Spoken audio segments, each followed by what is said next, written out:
Ассалаумағалейкум көпшілік. Бүгінгі қозғайып тұрған тақырыбымыз наконечниктер, ұштықтар, яғни қазақша. Олардың түрлері міне кольцевой, болтой соединениеге арналған, және де трубочный. Бұл жерде назар аударатынымыз бұл трубочныйдың екі кабельге арналған түрі, перемычка және де басқа да заттар болатын болса, бұл штирковой және де вилочный дейді бұл түрін. Және де бұлардың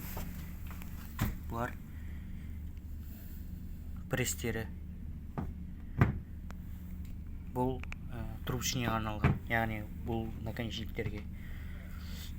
Бұл штирковойға арналған, және де бұнда түстерімен көрсетілген. Бұл міне бұл наконечниктерге арналған, және де бұл пресс универсальный ненікі трубочныйдікі, яғни бұл наконечниктерді 0,5-тен